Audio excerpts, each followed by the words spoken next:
Bang, bang, bang. That wasn't the friendly rap of a neighbor borrowing sugar. It was a percussive, authoritative knock of the law. The sound jolted Alicia out of her peaceful Saturday morning ritual of coffee and crossword puzzles. A cold dread, sharp and immediate, slithered down her spine. She crept to the front window, her slippers whispering against the hardwood floor, and peeked through the slats of the blinds. Her heart nearly dropped into her stomach. 2 police officers, their uniforms crisp and imposing, stood squarely on her front porch, hands resting casually yet purposefully on their utility belts. She had done nothing wrong. Her conscience was clear. She hadn't called them. There had been no domestic dispute, no break-in, no emergency of any kind. So why were they at her door, their presence a dark stain on her sunny, well-kept lawn? A cocktail of fear and simmering anger churned within her. This felt like a violation, an unwarranted intrusion into her sanctuary. Taking a deep, steadying breath, she smoothed down her robe and turned the doorknob, the click echoing in the tense silence. The taller officer offered a tight, professional smile. "Ma'am, we received multiple complaints about your property. The Homeowners Association asked us to come have a word." The HOA? Again? The name alone was enough to make her blood pressure spike. Ever since she and her family had moved into this pristine, manicured suburban neighborhood 6 months ago, it had been a relentless campaign of petty harassment. First, it was a formal letter stating the coral hue of her geraniums was non-compliant with the community's earth-tone floral palette. Then, a warning that her vibrant yellow welcome mat was too bright and disruptive to the streetscape's aesthetic harmony. The most absurd had been the citation for the children's swing set in the backyard, deemed an unsightly structure visible from the sidewalk. But calling the police? Over a welcome mat and some flowers? This wasn't just harassment anymore. This was deliberate, state-sanctioned intimidation. It was an attempt to weaponize authority, to force her into a bland, homogenized conformity. What seems to be the problem? Officers? Alicia asked, her voice tighter than she intended. Before the officer could answer, a new presence filled the doorway. Marcus, Alicia's husband, had been listening from the kitchen. He stepped out not with aggression, but with a calm, solid authority that immediately shifted the dynamic. At 6'3", with the broad shoulders of a former college linebacker, his mere presence was formidable, but it was his voice, deep and measured, that commanded attention. "Officers," Marcus said, his tone polite but firm. "Is there an issue we can help you with?" He stood slightly in front of Alicia, a silent protective barrier. The officers subtly straightened. "We're here about HOA violations, sir. Complaints about the property's appearance." Marcus nodded slowly, a knowing look passing between him and his wife. Then he reached into the breast pocket of his own shirt, which was hanging on a hook by the door, and retrieved a slim, black leather wallet. He flipped it open, revealing a gold badge that caught the morning sun. "Detective Marcus Thorne, 15th Precinct, Vice Division," he said, his voice now carrying the unmistakable weight of the law he represented. "Perhaps you could clarify for my wife and me which specific code violations are so severe they necessitate a police welfare check, rather than the standard HOA fine process outlined in our community bylaws." The change in the atmosphere was instantaneous and profound. The 2 patrol officers exchanged a quick, almost imperceptible glance. Their posture softened from authoritative to professionally cautious. The lead officer cleared his throat. "Detective Thorne, our apologies. We were just following up on a request. The HOA president, a Mr. Henderson, I believe, is known to make frequent and often frivolous calls to the non-emergency line." Marcus continued, his gaze steady. "It might be more productive to have a word with him about the proper use of police resources. Wouldn't you agree?" The bang, bang, bang of minutes before was now a distant memory, replaced by the quiet, powerful hum of a turntable. The HOA had sought to intimidate, but they had just discovered that the Thorne family was a fortress, not a target. From the very first week they had moved in, Alicia had sensed the quiet, simmering hostility clinging to the air of Willow Creek Estates. It was a subtle poison, not in the loud, obvious way of a shouted slur, but in the cold, calculated language of bureaucracy and the silent judgment of turnbacks. It wasn't just about the grass being a quarter-inch too high, or her kids, Elijah and Zoe, occasionally leaving their bikes leaning against the side of the garage.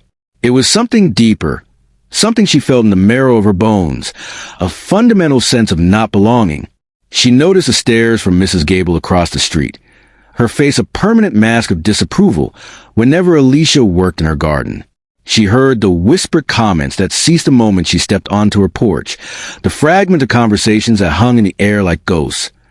Lowers the tone and should have known. She saw the way HOA board members, led by the impeccably dressed and perpetually smiling Mr. Henderson, seemed to randomly patrol her curb, their clipboards in hand, far more often than they did for the Johnsons 3 doors down, or the Garcias at the end of the cul-de-sac. Alicia was the only black woman on the entire block. At first, she tried to rationalize it, to brush it off as coincidence or her own hypersensitivity. She told herself she was being paranoid, that they were just a particularly strict HOA. But when the formal cream-colored envelopes began arriving with metronomic regularity, every other week like clockwork, her doubt solidified into a cold, hard certainty. The warnings were for infractions so petty they were laughable, had they not been so insidious. A single, wilting petal on a rose bush was yard waste not properly contained. The hand-painted welcome stone her mother had given her was an unapproved lawn ornament.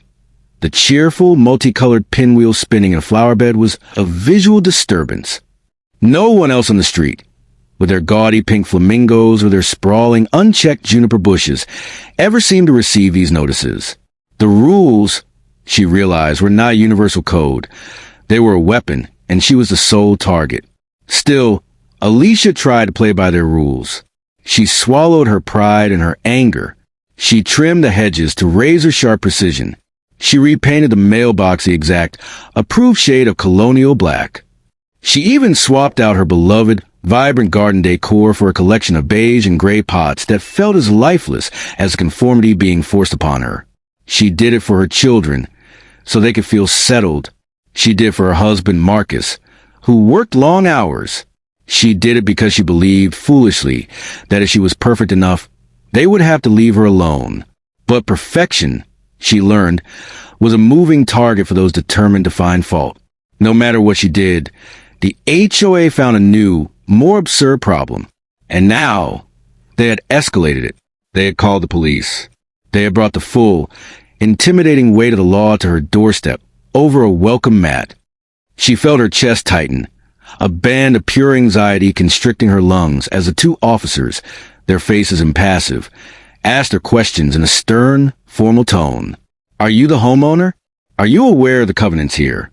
They spoke to her as if she were a criminal in her own home, as if her very presence was a violation. From the periphery of her vision, she saw the telltale twitch of curtains in the gable's window, the shadow of a figure standing in the Garcia's doorway.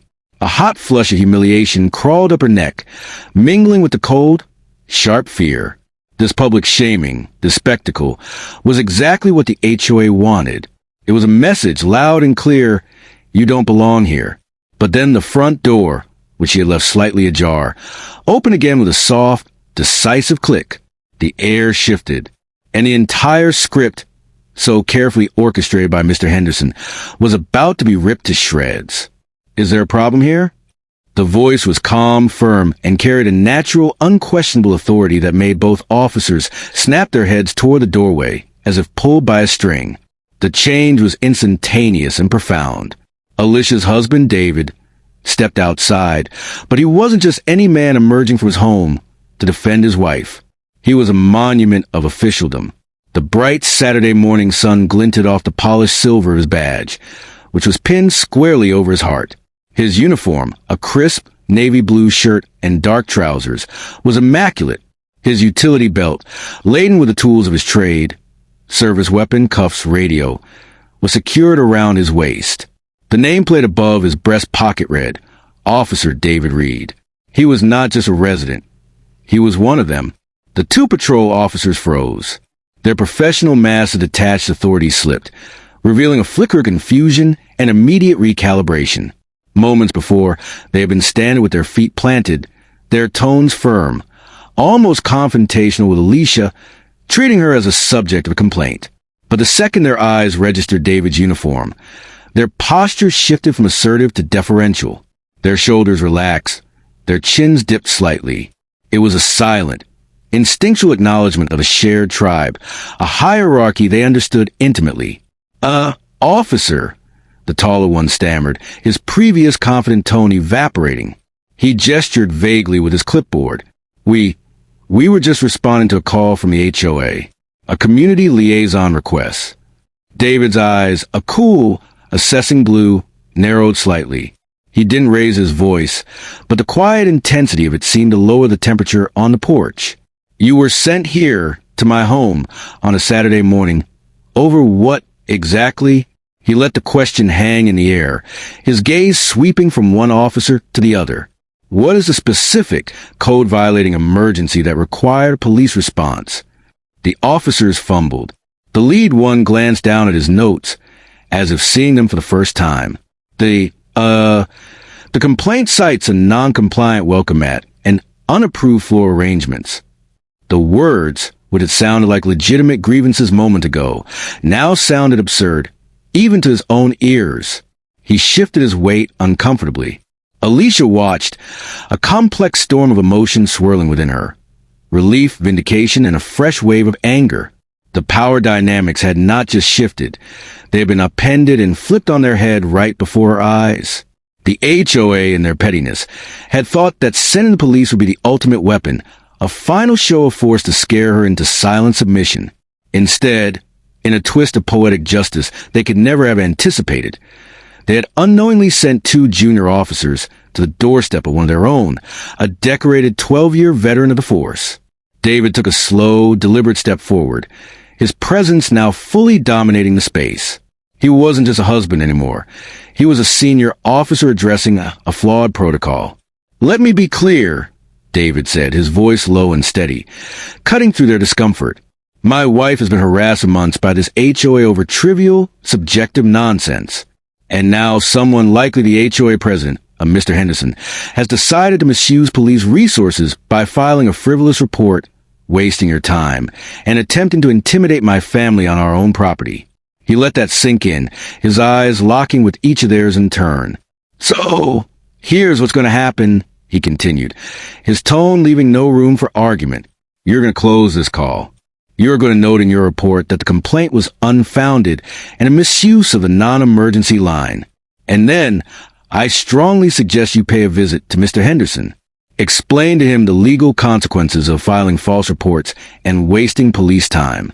Because I can assure you," David finished, his voice dropping to a near whisper that was more threatening than any shout, "I will be following up on this personally." The HOA had wanted to make a point, but David was about to deliver the closing argument. David's expression remained neutral, but a cold fire ignited behind his eyes. He calmly asked the officers to see the specifics of the complaint. Flustered, they admitted the HOA president, Mr. Henderson, had told dispatch that Alicia was being verbally uncooperative with community guidelines and had specifically requested a police presence to ensure compliance.